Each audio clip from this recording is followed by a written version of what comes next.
Hi everyone, this is Dr. David Peña-Guzmán from Overthink, and I am here today with a good friend of mine and a colleague from San Francisco State University, where I teach, Dr. Carlos Montemayor, who is a professor of philosophy in the Department of Philosophy. He is a specialist in the philosophy of attention, epistemology, and also the philosophy of AI.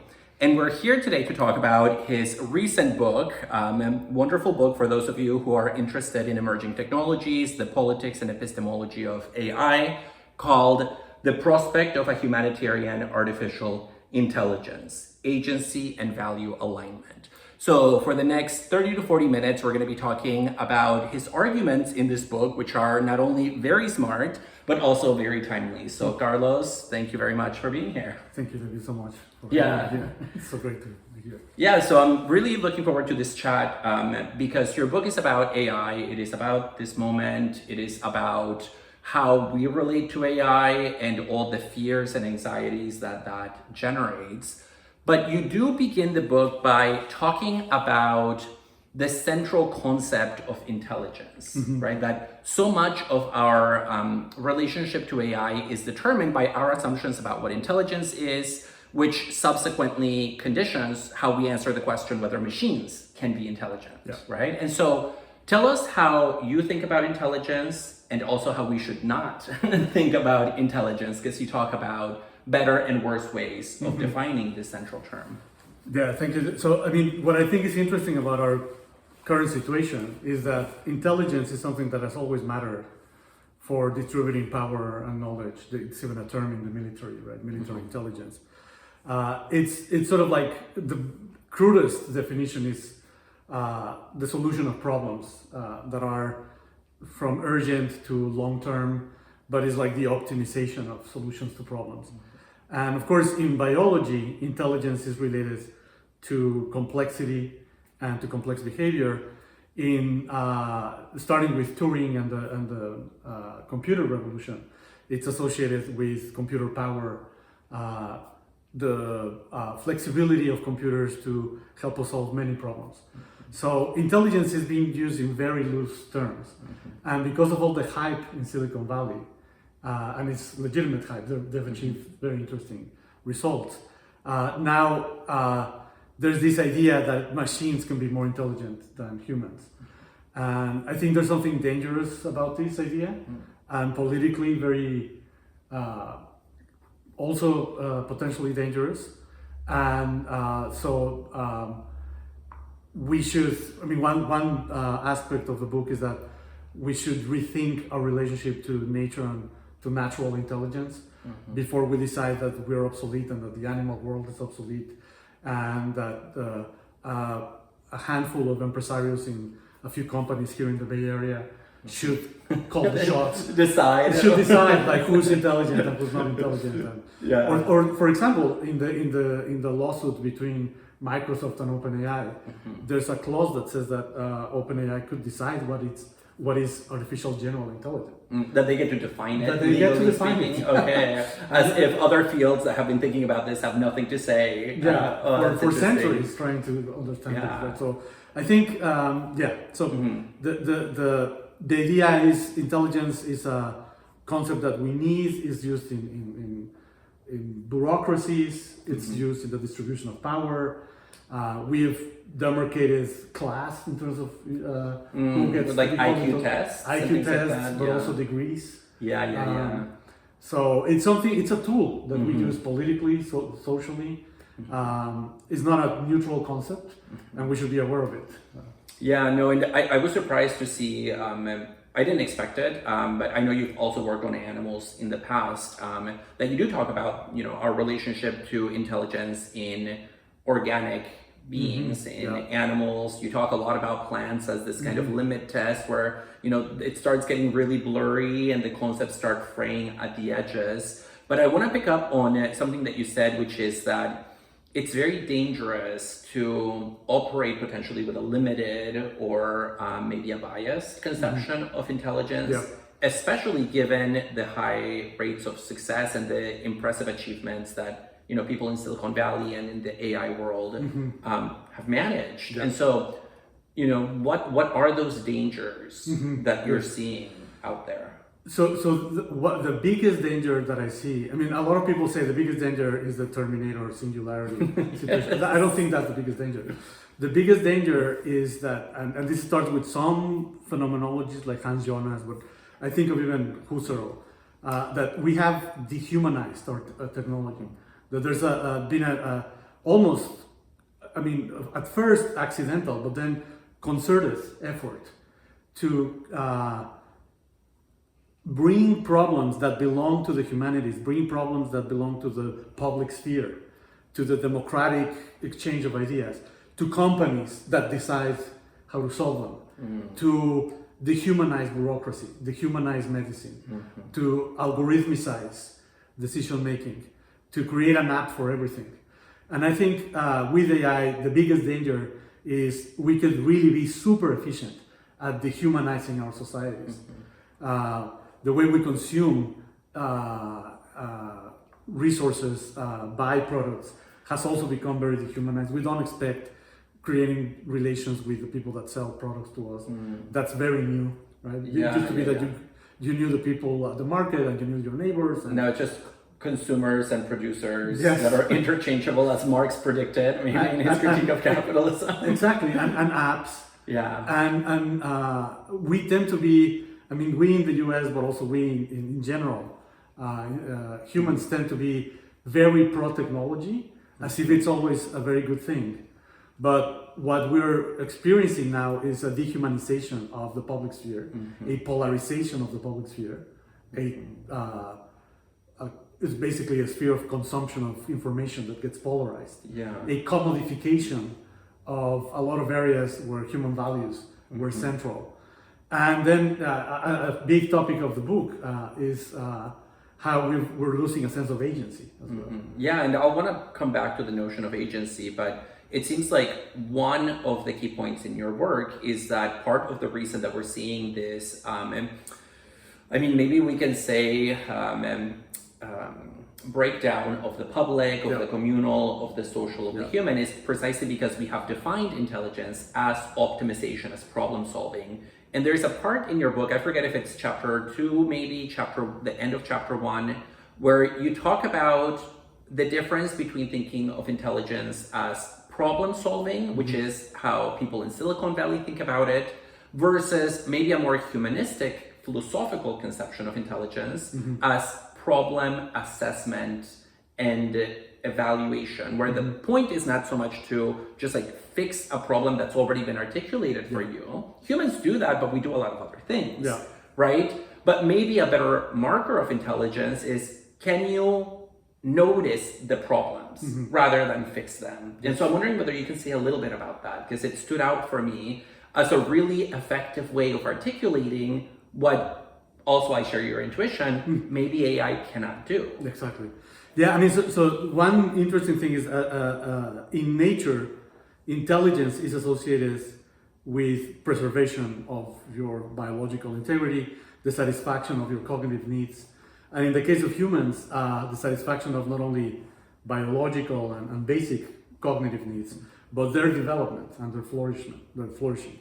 So one thing that is interesting is an intelligent agent identifies problems that are worth their time, they're worth their energy, right? So it's a form of what in the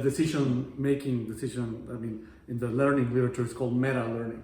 It's just learning which problems are important problems, which are central problems to solve, identify them, and then know how to solve them in order to solve many other problems. So that aspect of intelligence is not just problem solving. It's sort of like being sensitive to the complexity of an environment, the complexity of a series of steps you need to follow to be sensitive to certain issues. And even when you have a solution to a problem, or let's say a solution to a command, which is the way many people think of AI, like we'll give them commands, they'll solve our problems. Even that requires a kind of intelligence that they don't have, which is the appreciation of how the problem needs to be solved. So one example from Stuart Russell, who writes about this, and I cite him in the book, is if I command my AI, my AI pet or whatever, It's coming. It's coming. please give me coffee as fast as possible. Please give me some coffee as fast as possible. And the AI robot does this in a way that burns me. Right. It solved the problem. Right? It gave me coffee as soon as possible. It's an optimal solution. It's an optimal solution. It's just a really silly way of doing it because now I'm injured. So even the way, the manner in which a problem needs to be solved requires this fine tuning that agents only have, because agents know, okay, I cannot just throw the coffee at David because I can burn him. Like, it solves the problem, but it's not the right solution for the type of agent that David is. Yeah, and I mean this highlights a concern that many people have written about in connection to AI, which is that insofar as AI doesn't have a human body, human experience with the world, a kind of practical know-how with existence, the fact that there is gravity, the fact that our bodies get hurt if you apply a certain kind of pressure, they just wouldn't even form the same concepts as we do, precisely because they don't have the same kind of fleshy bodiliness to them that we have to ourselves. And this is, I think, also a really compelling part of your book, that you talk about how the thing that matters about human life, which is this phenomenal consciousness, and the feeling of the world, having a sense, having the capacity to sense and to feel, that's not something that we're likely to find in AI. And I read that as a critique of functionalism, right? This idea that, well, if you can just identify the function, it doesn't matter what machine or organism or what the material substrate that enacts the function is. And so I'm just curious about that.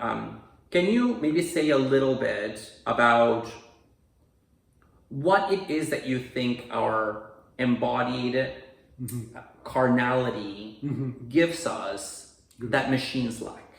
Yeah, that's a really, it's a great question. It's a central problem of the book tries to address. And so one way to put it is there was a criticism against functionalism, against machine intelligence, against what some people call the strong AI program, which the strong AI program was that the machines could completely replace humans in their intelligence, that there was nothing special about human intelligence and machines, and that basically because our brains are computers. One of the main challenges against that idea was the embodied approach that comes from a bunch of authors, but for example, Dreyfus talks about this, many phenomenologists talk about this, the idea that embodiment gives you the grounding for what makes us intelligent, and that you will never find that in machines. That has to do with all kinds of intelligence. It's not only emotional intelligence. Just picking up a glass from the floor requires a certain motor intelligence, motor sensitivity that robots, it takes gazillions of trials. Yeah, they're so bad at the basic motor tasks, like riding a bike or getting inside of a car. Yeah, but they're really good at the cognitive. Yes, tasks. Exactly. Yeah. And so they are getting better at all those things. But the original criticism was, without embodiment, they will never get any grounding, any kind of even genuine intelligence. And in the book, I say something a bit more nuanced. So in the book, what I say is, if machines, even disembodied machines that lack our biology, become attentive in a way that resembles the way we're attentive, so they know that certain problems require certain approaches and not others. They're good at what I call meta learning, right? Like I just recently, not me, but people call meta learning. Just learn which problems are worth your time and so on. So if they do that, they will be intelligent in a non-trivial way. So there will be epistemic agents of some kind, like corporations, for example, are epistemic agents. But they won't have consciousness, and they won't have the vitality that having a body gives you.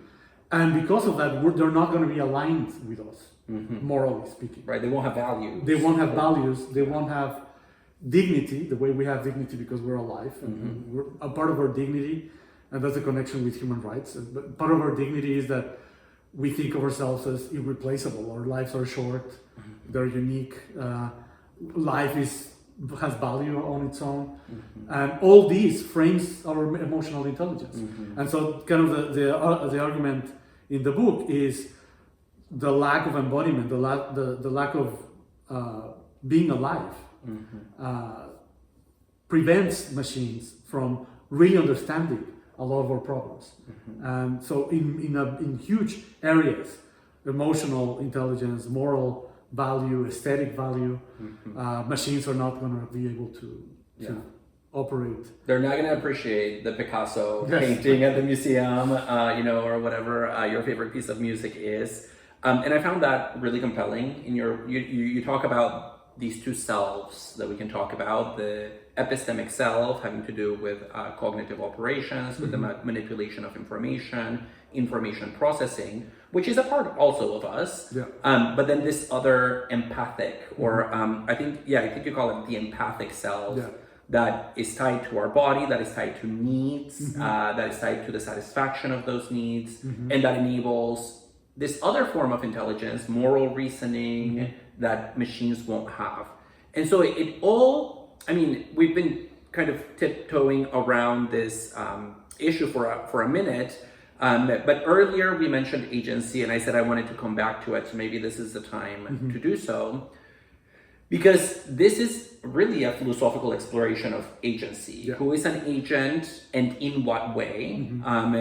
And one of the central terms in this book that also appears in other books of yours is attention. You are really taking this concept to help us think about human, animal, machine forms of intelligence. And I want you to just, take us to the beginning in connection to this concept. Why is attention the concept for you for thinking about these questions? Good. Thank you. Yeah. So attention. So agency is interesting because it's a way of unifying a set of conditions that are indispensable for intelligence. So the problems an agent needs to solve are problems that are attributable to the agent, right? Not to the redness of it. So, for example, there's problems that are related to what kind of information the visual system needs to solve. So, and we can say in very loose terms, our visual system has these needs, right? There needs to be a certain amount of light, there needs to be a certain amount of reflectance, and so on, right? But once you say, okay, and what are the cognitive needs an agent with vision has? Those are not going to be needs of the redness of the agent or of the visual areas of the cortex. They're going to be the needs of the agent, right? So, and the agent is going to have these needs, and they're going to be attributable to the agent. And all living organisms have this need-based biology. And attention is sort of like the strategy agents that with cognition use in order to create a hierarchy of which of their cognitive needs need to be solved before others. Okay. And what's going to be salient in the solution to the problems that they need to solve, but also the information they need to gather. So attention unifies the way the agent needs to solve the problems with what information from the environment is going to be salient and important. So it's kind of like a connecting point between the agency, the agential constitution and needs of an agent and the environment. Great. And so it seems, based on what you said, and correct me if I'm completely off the mark here, but it seems like then attention has this kind of like dual directionality, where part of it is, paying attention to the world, seeing what is salient, seeing what kind of solution will bring about an appropriate answer rather than throwing hot coffee at somebody else. But part of it is also inward looking, insofar as it's about ranking my needs and the order in which I satisfy them. So if I'm hungry and if I'm sleepy, which one do I need to attend to first? So it has those two sides. But you do also talk in the book about how it's possible to be attentive without being conscious. And maybe it is possible to be conscious without being attentive. So you want to dissociate attention from consciousness. And I think that for a lot of people hearing that might seem highly counterintuitive because, like right now I'm conscious and I'm trying to pay attention, like I'm there. But in what ways are those two dissociatable? Yeah, this is as you said, it's a counterintuitive thing to say. But I mean, I think the way to make it less counterintuitive is that whether or not, so imagine we enter a room and there's something that you shouldn't miss, right? Like, okay. There's a bat or something. Or we're talking about consciousness. A pet AI. Yes, there's a pet AI. And the problem is, okay, is David gonna catch this piece of information then? And so we can test your attention, whether you were paying attention, how much you paid attention, to what you were paying attention. And with consciousness, we cannot do that, right? So what you were conscious of, what were you experiencing in your inner visual experience, which colors were you experiencing, to which degree of vivacity, right? That's inaccessible. So the easiest entry point, because you're totally right, this is very counterintuitive. It is counterintuitive to say, okay, I thought consciousness was our relationship to the environment. We're aware of the environment, the agent is embedded in an environment, and the agent is consciously aware of it. So it sounds like attention is not really important. But the key point here is there's two ways of being embedded in an environment. One of them is by being attentive. And you don't need consciousness for that. So a lot of what happens can happen behind the scene. Like unconsciously, you mean? Unconscious attention. Yeah. Okay. So you pick up on certain information, and if I ask you, were you aware of that at the time? You may probably say, well, I don't think so. And in many very complex experiences, like I know, for example, you play sports. Like when someone is really good at playing sports, they do something very complicated, and if you ask them what exactly were you paying attention to, or what exactly, they cannot really articulate that very well, but they were paying attention. So, and the difference, huge difference between attention and consciousness is, I can definitely tell how you were paying attention to what you were paying attention, and there's experiments that show how many items you can pay attention to, the bottlenecks of attention. But I cannot tell anything about your inner experience. So there's two ways, this is a little bit related to the two types of agency. So there's two ways of being embedded in an environment. One of them is by being attentive to the environment and responsive to it from the perspective of an agent that is paying attention.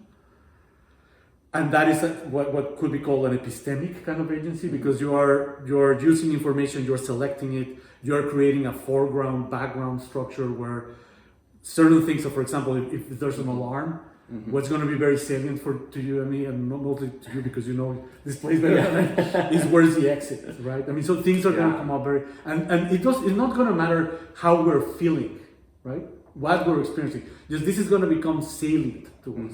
And it's a relation to the outside. And it's a relation to the outside world that helps us get out of the building. So this is also very interesting. What helps us get out of the building is that this information becomes salient and it's reliable. We can use this piece of information. It's not how we feel about it. It's not how we experience it. Now, a very important aspect of human intelligence is this incommunicable, what is it like for me to experience color? What is it like? The conscious aspect that can be dissociated. But that doesn't give you like the double direction, right? Where I can tell what you're paying attention to, but I cannot tell whether you're in pain or not, right? So what it gives you is a very deep-rooted familiarity with your biology. Some people call it homeostatic kind of familiarity. It's something that living organisms need because they need to be familiar with how they feel, given that they're in a certain environment. Right? So it is kind of like if you want to call it private kind of familiarity that is very valuable. And it's unique to you. And inaccessible. All those metaphors of like an inner theater or an inner space, just in the sense of it not being observable, not being experimentally tractable. You talked about we can do a lot of experiments to track attention, but among philosophers and neuroscientists and psychologists, even the definition of consciousness, Yes. it just like triggers all kinds of tribal battles and disagreements. So that seems right to me. And so now let me put you on the spot with a question about just what your view about AI and agency is. I'm thinking about like literally ChatGPT. You talk about ChatGPT in your book. Is ChatGPT an agent on your view? And if so, what kind? Great. I love this question. So imagine a much better version of ChatGPT. Okay. Like Gemini. Like all these, all these guys that are saying we're already seeing artificial general intelligence. I mean, even people that are very critical, like Jeff Hinton, said in 5 years we will see.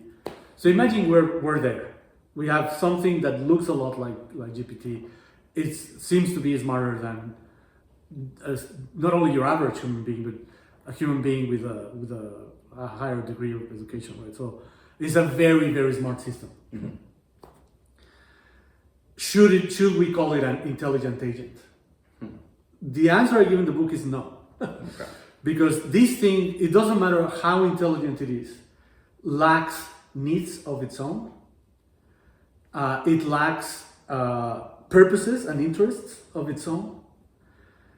And because of that is what I consider to be tool AI. It's still a tool. It's a powerful, industrial, dangerous tool, but is not an agent. And so if that system does something evil, for example, the responsibility goes to the company, not to the system itself. The system itself has no purposes, no goals of its own. It has, and the most important thing that I emphasize in the book, it has no needs of its own. Yeah. It doesn't need to communicate anything. It doesn't need to represent anything. It solves problems we give it. And it does things that are incredible. They look miraculous. But until we design, and look, this is what is interesting. For something to count as an intelligent agent, you don't need it to be as smart as GPT. In my mind, bees, insects are agents because they have needs of their own. Yeah. They may not solve advanced calculus problems. We don't know yet. They do solve them visually because they know they're good at navigating. But to me, that's an agent. Yeah. But it doesn't matter how complicated these systems get. They're not going to have this kind of autonomous needs that they need to solve because they have autonomy and they have. They depend on their capacities to solve the problems posed by their needs as agents in order to succeed. These systems lack completely that because it's an interesting thing. These are needs an agent has to survive, cognitive, biological, all sorts of things. Insects, for example, take the example of an insect. If an insect cannot navigate its environment, it suffers, right? At the same time, it gives them autonomy because an intelligent agent has the capacities to satisfy their own needs, and their capacities they're attributable to the agent. They're not attributable to the readiness of the agent, right? So it's a very interesting combination of things that are required in real human and animal intelligence that these machines completely lack. I mean, and I really mean completely lack. Yeah, there's nothing that resembles what biological systems have in terms of autonomy. No, and this reminds me, you mentioned Hans Jonas earlier, who was a student of Heidegger, a German philosopher. Well, I mean, both of them are German. And he writes in this vein, he says, there's a very big difference between having an endpoint or an objective programmed into you versus having a genuine need or a purpose, right? And so he says, with machines, you don't really get that at all. And a related thought here that comes from your book, and I want to get your thoughts on it, it just came into my mind spontaneously, is that it seems like you don't believe AI or machines more broadly can have attention, right? Like when you use the term attention in quotation marks, when you're talking about AI, whether or not they can be attentive, and you make the argument that part of what it means to pay attention to things is, at least in principle, to also be capable of joint attention. Yeah. And I had never thought about AI and the problem of joint attention together, and so I thought that was really good. But yeah, I think can you see a little bit more about that, because I started thinking, ChatGPT is very impressive. My students think that it writes the best papers imaginable, and then they send them to me occasionally. But what would it mean to try to embark on a joint project with ChatGPT? It's incoherent, right? Like you can't co-author with ChatGPT. It will literally respond to you. I've tried. it will respond. I'm the product of a company. I have not touched. I'm not in contact with the world. It literally tells you that. I think one thing that is interesting is what is weird about what I say in the book is systems like GPT, systems that are transformers that operate with incredibly large amount of parameters, and they're disconnected from the world in the sense that the training is done on data that is collected, but is not in touch with the world. It's not updated. It's not online. Systems like that can never be attentive, because one condition of attention is that attention is an online system. It makes salient things that need to become salient, given that you have certain perceptual needs, sensorial needs, emotional needs. The information needs to be not only updated, but become salient, right? So, and it becomes salient in order, so the example of like getting out of the building, what becomes salient to you to get out together is a joint purpose. We have the purpose to get out, and we are jointly paying attention to the exit, right? So that's and we share that because of our biology, right? Because we have this like need to get away from danger. It takes us back to the importance of our biological rootedness of the body, of instincts and drives. We're not just trying to optimize exiting a building, right? The problem of exiting a building, which we can. I mean, if you think about it, the way these machines operate is you and I will be sitting here, going drill after drill, getting out of the building until we're really fast. And then someone kind of says, what are you guys doing? I was like, we're just trying to optimize on the problem of getting out of the building. I think that's really silly, right? Like, don't you have anything else to do? So the idea is that's part of intelligence, that we're just not like constantly trying to optimize on a problem. We do it optimally once we have a need to do it. I mean, we just don't do things just to optimize things. And it seems like we could even go the other way and say it's not that we optimize because we have a need, but if it satisfies the need, it's optimal enough. Right? So the need determines the conditions for success when it comes to what is optimal versus what's the opposite of unoptimal, inoptimal. What's the opposite term for optimal? I don't know. Deficient or something. Thank you. Deficient. But I mean, what is interesting is like they keep saying once these machines become robots, and again, it's going to be in 2 years. You're going to have your pet. The timelines in AI prediction are modern day magic. And so we are going to need, like in any other company, a certification that the thing is reliable, that it will understand you, it will understand your needs. Why is it that we don't need certifications? Right? You and I, we can get out of the building. I don't need to ask you, hey, are you reliable in getting out of the building? I mean, we just get out of the building. And that's because we're aligned, because we have similar needs, and we don't need benchmarking. As you said, if we can get out of the building, it even doesn't matter if I do it on optimally. Like, for example, I get out of the building and I'm so clumsy that I fall down the steps. You're still out. But we managed to get out. I mean, that's good enough, right? So that's what is so interesting, that what is weird in the book is I say, if these machines become attentive, I don't know how. They will have to become attentive by being like us, right? They would not be just optimizing problems that make no sense to optimize. They will have to optimize problems that they need to solve. Let's suppose they are good at attending to environments, and they get good at becoming autonomous in their attention. Then they would qualify as epistemic agents.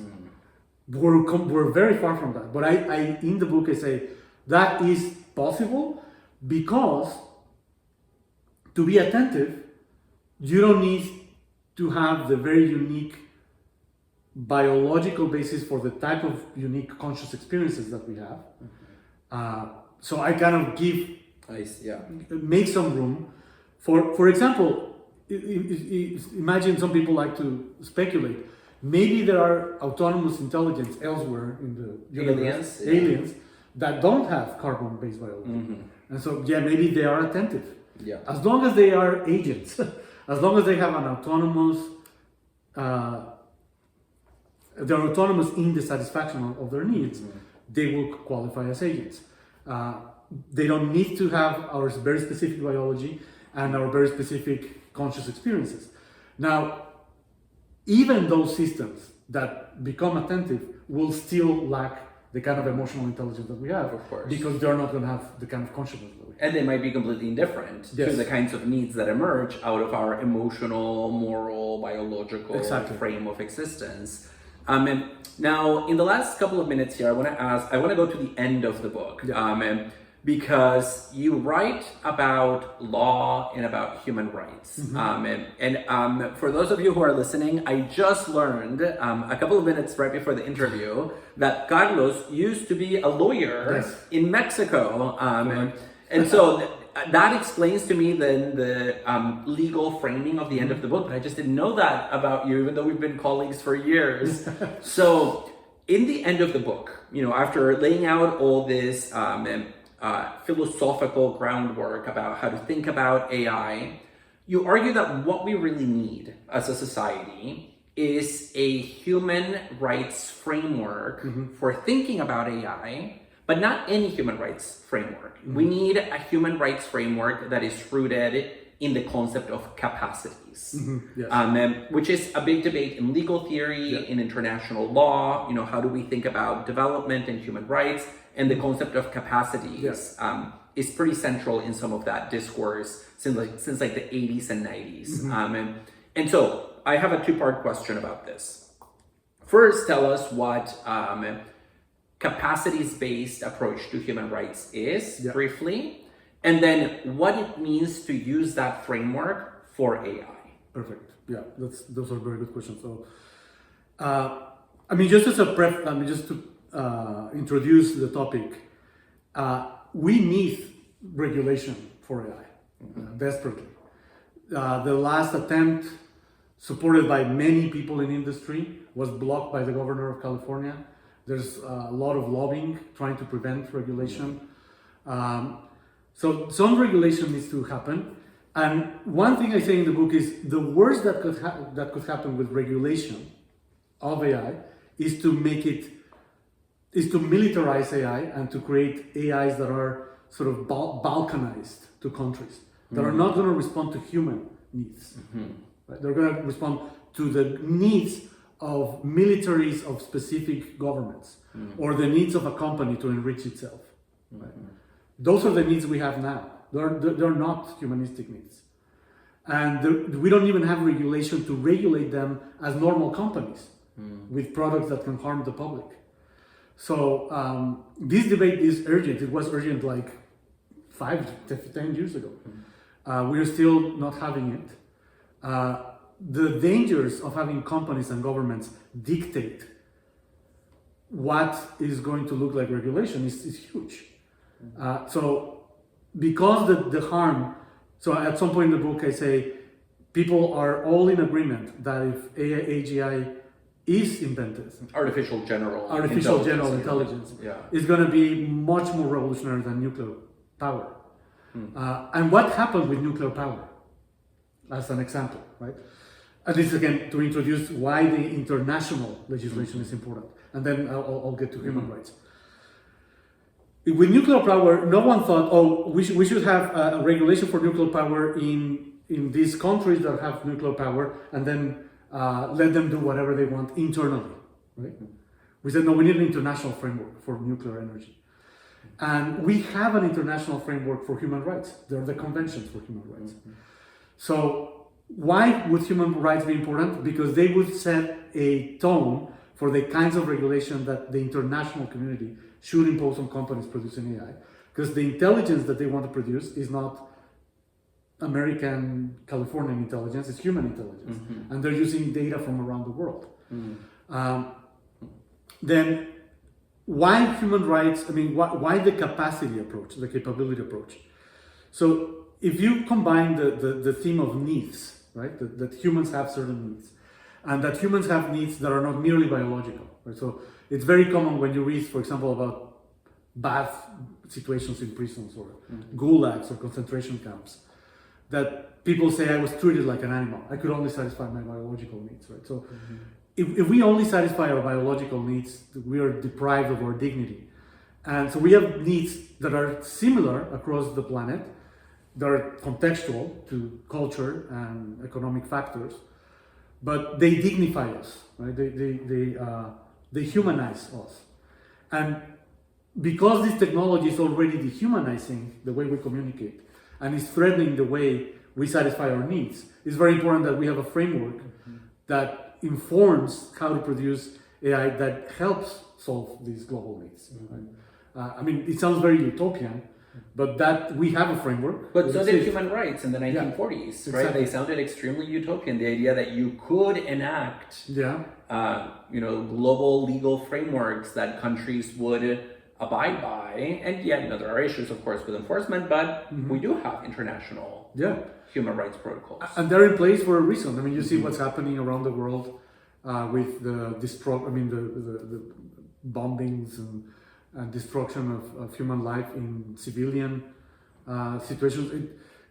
That's all forbidden by these human rights treaties. So it's important to understand they're there because they're important restrictions, and they're legally binding.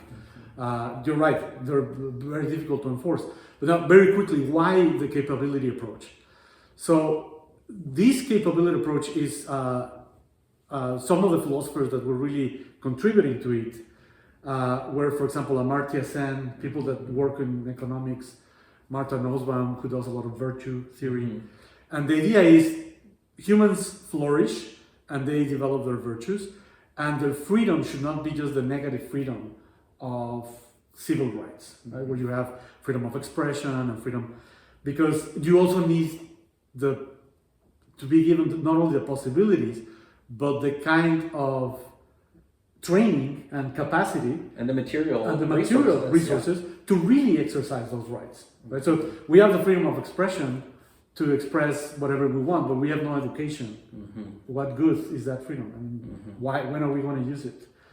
And there's a relation between having certain kinds of needs to communicate, needs to educate ourselves, needs to gather information, the needs to know, that are very cognitive needs that are also associated with capacities that we need to achieve and to foster in order to have dignity and have all these freedoms that come with it, right? So the idea is, instead of when you read about the value alignment problem, right, how to make machines ethical, which is a very different problem. People confuse this. The value alignment problem is very different from giving them agency and genuine intelligence. They just value alignment is let them be aligned with us in a way that they are ethical. And a lot of the discussion is, well, maybe they need to incorporate some of the stuff from Rawls, John Rawls, the theory of justice, or some Kantian principles, or some utilitarian, some theory of what makes an action good or bad. And then you just program the theory and then it will be fixed. That's the idea. Yeah, something like that. And I find really, I mean, not only unfeasible, but also inadequate, because if you just have a theory, I mean, first of all, we don't operate in the moral world by following a theory, right? When you are in a really morally complicated situation where you are hurting someone, you don't operate under a theory. You just respond in different ways, right? And it's not that the theories are wrong, it's just that to have a certain kind of alignment with AI, it's better to understand what kinds of needs humans have as agents, what are the priorities of humans, and then align AI or regulate AI on an international basis with this approach, the capability approach. And then there might be room for applying theories. But by the way, the capability approach is very flexible. There's some aspects of capability approach in Marx, because Marx worries a lot about material conditions. There's aspects of a capability approach in traditional Aristotelian virtue ethics, traditional Confucianism, not Confucianism, but Neo-Confucianism. So it's an old ethical tradition that gets very little discussion in the world of AI alignment. Yeah, no, I think you're right, because I've seen a lot of debates about, especially in connection to self-driving cars, like, do we make them utilitarian? Do we make them Kantian? Do we have them prioritize the driver or the pedestrian? Yeah. And there, the implicit assumption, or actually the explicit assumption, is that you just take your favorite theory from your favorite philosopher, you program it into the machine, and sort of your ethical work is done, rather than what I take you to be saying, which is, no, we actually need to figure out, let's say, whether having self-driving cars enhances or diminishes the human capacities that are important for human flourishing, to take that term from, from Aristotelian virtue theory. Yeah. And that's a very different question, because it's not about what am I putting into this machine in order to make it do what I want to do, but still in an ethical way. It's actually a broader question about what kinds of AI do we as a community want to increase our powers, powers in the spinicist way of, making us able to lead more human and fuller human lives. Exactly. Yeah, that's exactly right. And just to complete one thing that I think is very related to what you just said, the way we solve problems, so they say, oh, can they solve trolley problems? This problem of there's 5 people versus 1, and when do you kill? Anyway, we never think that way, right? When we're driving down the street, we say this is a pedestrian zone. There's a school here. We prioritize the needs of those who can be vulnerable, and then we decide to slow down. We're never thinking of, so here's a case, give me a trolley problem, give me Kantianism, and give me utilitarianism.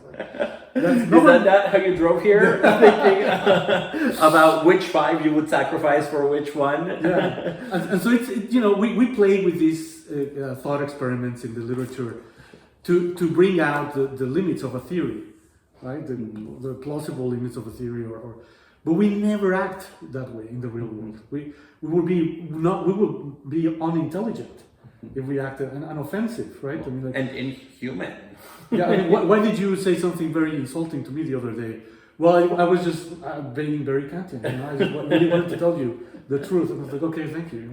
Thanks for being so Kantian. Yeah, I mean, as philosophers, maybe we have met a few people who are a little bit like that in our profession. Yeah. But Carlos, thank you so much for this conversation. It's been wonderful. Very welcome. And so for our listeners and our viewers, I invite you to check out Carlos Montemayor's book, The Prospect of a Humanitarian Artificial Intelligence. The book is open access. It is open access. So you can read it for free, but I also encourage you, if you're like me and prefer physical copies, to get your hands on one of these bad boys. Or bad gender neutral entities for furthering knowledge. So thank you very much. Bye-bye. Bye.